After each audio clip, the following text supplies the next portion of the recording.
स्थित जगन्नाथ मंदिर भारत के 4 पवित्र धामों में से एक है, जहां हर साल आषाढ़ माह में भव्य रथ यात्रा का आयोजन होता है। हिंदू धर्म में जगन्नाथ रथ यात्रा का बहुत अधिक महत्व है।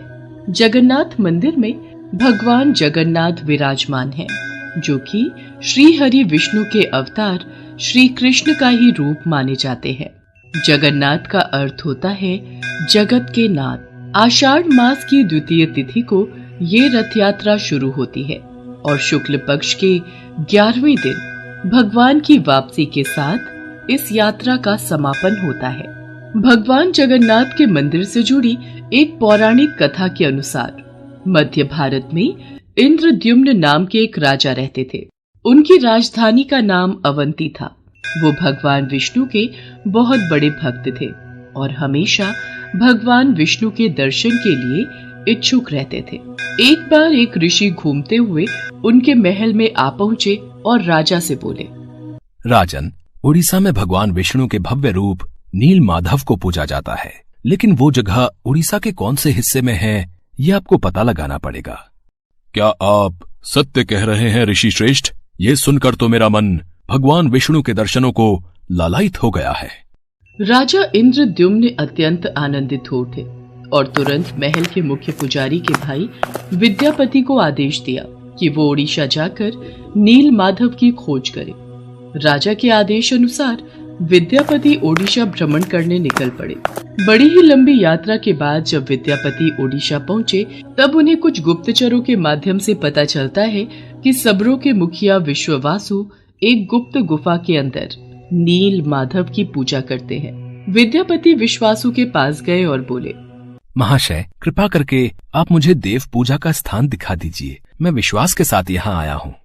नहीं नहीं, मैं तुम्हें उस स्थान पर नहीं ले जा सकता, मुझे माफ करो। अब मैं क्या करूं? यदि ऐसे ही वापस गया तो महाराज को क्या जवाब दूंगा? मुझे कोई और रास्ता ढूंढना होगा। विद्यापति उसी गांव में रुक गया। कुछ ही दिनों में विद्यापति को विश्ववासु की बेटी ललिता से प्यार हो गया और दोनों ने शादी भी कर ली। शादी के कुछ दिन बाद विद्यापति ने अपनी पत्नी से कहा, ललिता, सुनो, क्या तुम नील माधव की सिर्फ एक झलक दिखाने के लिए अपने पिता से कह सकती हो? तुम्हारे पिता तुम्हारी बात नहीं टालेंगे। ठीक है, पिताजी को आने दो, मैं बात कर लूंगी। ललिता अपने पिता से बात करती है। ठीक है, पर मेरी एक शर्त है। विद्यापति मेरे साथ आंखों पर पट्टी बांध कर जाएगा। विद्यापति शर्त मान लेता है, पर वो बड़ी ही चालाकी से अपने साथ कुछ सरसों के दाने ले जाता है और गुप्त गुफा तक पहुंचने के रास्ते को याद रखने के लिए रास्ते में सरसों के दाने गिराते हुए जाता है। गुप्त गुफा में पहुंचने के बाद जब विद्यापति ने नील माधव की दिव्य छवि को देखा, तब वो उन्हें देखता ही रह गया। गुप्त गुफा से लौटकर विद्यापति ने राजा इंद्रद्युम्न को सब कुछ बताया।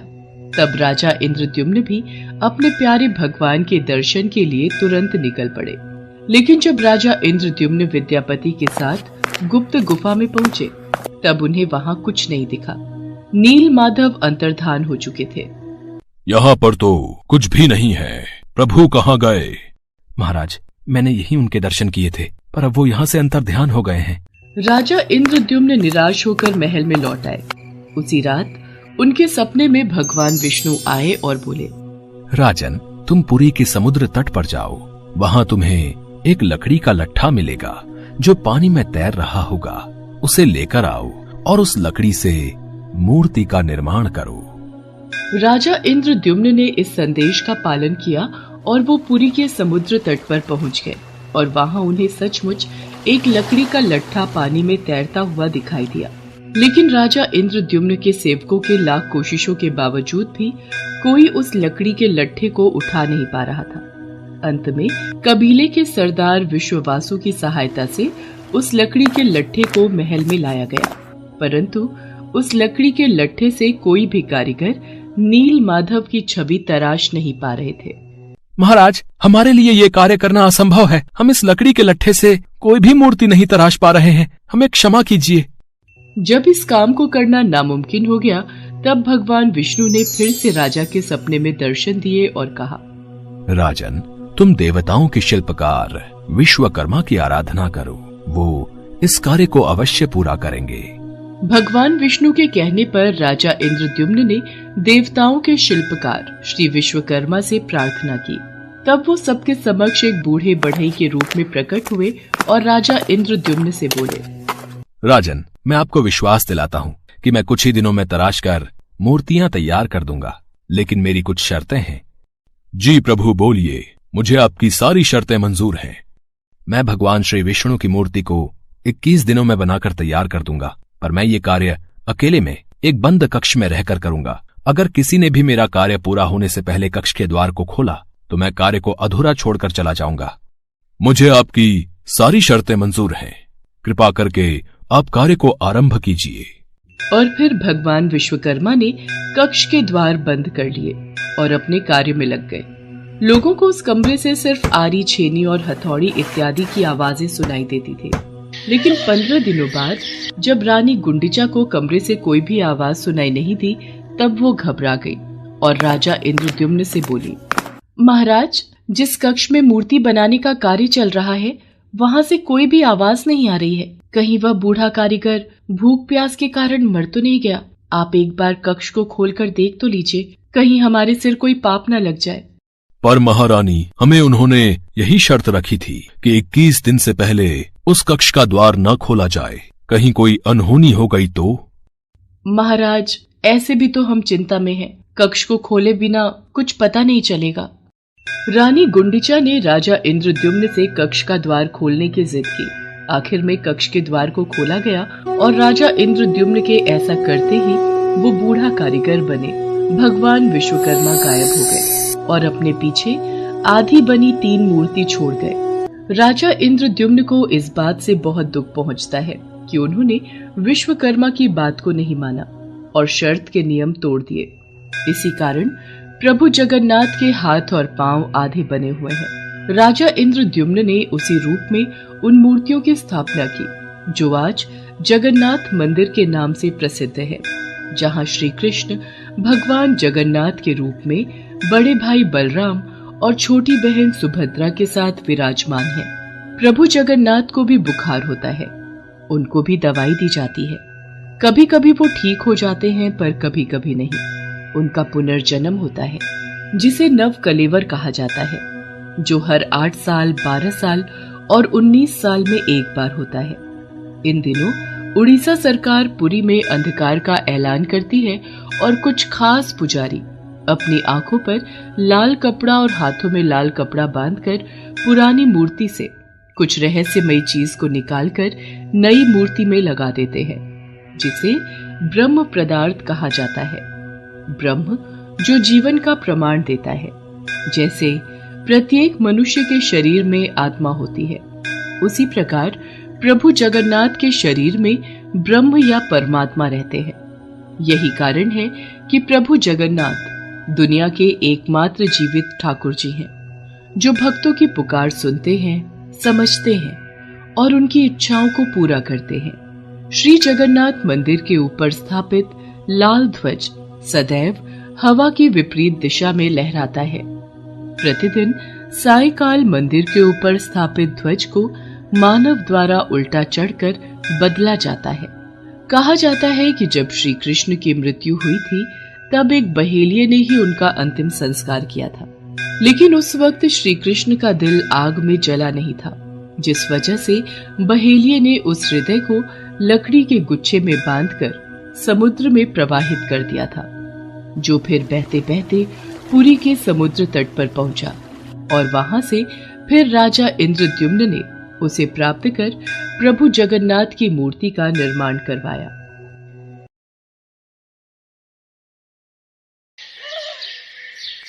उड़ीसा शहर के छोटे से गांव में माधव दास जी रहते थे। माधव दास जी अकेले रहते थे और भगवान जगन्नाथ जी के भजन किया करते थे, और वो हर रोज भगवान जगन्नाथ जी के मंदिर में दर्शन के लिए जाया करते थे। वो सिर्फ जगन्नाथ जी की भक्ति में ही मस्त रहते थे। उन्हें सांसारिक जीवन से कोई मोह माया नहीं थी।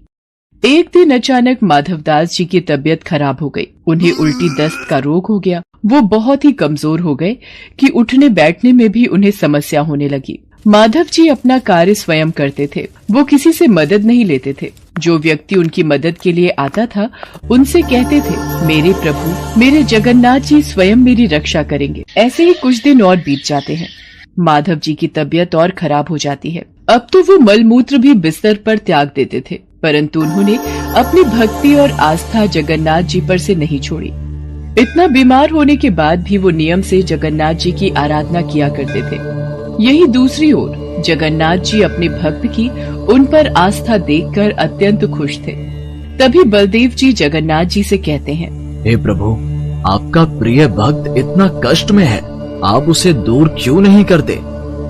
उसके पूर्व जन्म के कष्ट हैं जो उसे भोगने ही होंगे, पर उसने मेरी इतनी भक्ति की है, इस कारण मैं पृथ्वी लोक पर जाकर उसकी देखभाल करूंगा। तब स्वयं जगन्नाथ जी सेवक के रूप में माधव जी के पास उनकी सेवा करने के लिए जाते हैं। वो माधव जी की बहुत सेवा करते हैं और उनके गंदे वस्त्र भी भगवान जगन्नाथ जी अपने हाथों से स्वयं साफ किया करते थे और उन्हें स्नान भी कराया करते थे। भगवान जगन्नाथ जी की सेवा से जब माधव दास जी स्वस्थ हुए और उन्हें होश आया, तब भगवान जगन्नाथ जी को उनकी सेवा करते देख वो तुरंत पहचान गए, ये मेरे प्रभु ही हैं। देखो माधव, मुझसे भक्तों का कष्ट सहा नहीं जाता, इसी कारण मैं तुम्हारी सेवा करने के लिए स्वयं आया हूँ। और जो पूर्व जन्म के कष्ट तुम्हारे भाग्य में लिखे हुए हैं, वो तो तुम्हें भोगने ही पड़ेंगे। अगर उस कष्ट को इस जन्म में नहीं भोगोगे, तो तुम्हें फिर से एक और जन्म लेकर कष्ट भोगना पड़ेगा। मैं नहीं चाहता था कि मेरे भक्त को उसके पूर्व जन्म के कष्टों के कारण अगला जन्म फिर लेना पड़े। इसलिए माधव, मैंने तुम्हारी सेवा की। अगर फिर भी तुम कह रहे हो तो मैं अपने भक्त की बात नहीं टाल सकता। अब भी तुम्हारा ये रोग 15 दिन का और शेष है, इसलिए वो 15 दिन का रोग वो मैं ले लेता हूँ। 15 दिन का वो रोग जगन्नाथ प्रभु ने माधव दास से ले लिया। तब से भगवान जगन्नाथ जी 15 दिन के लिए बीमार रहते हैं। तब से आज तक हर वर्ष से यही चलता आ रहा है। ज्येष्ठ पूर्णिमा को भगवान जगन्नाथ जी को ठंडे जल से स्नान कराया जाता है। इस स्नान के बाद भगवान को बुखार आ जाता है। 15 दिनों तक भगवान जगन्नाथ जी को एकांत में एक विशेष कक्ष में रखा जाता है, जहाँ केवल उनके वेधा और निजी सेवक ही उनके दर्शन कर सकते हैं।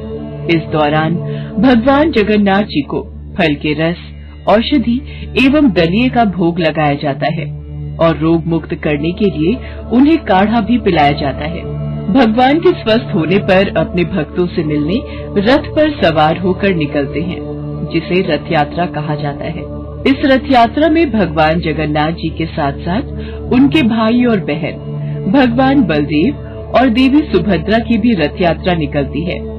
रथ यात्रा प्रतिवर्ष आषाढ़ मास के शुक्ल पक्ष की द्वितीय तिथि को निकलती है।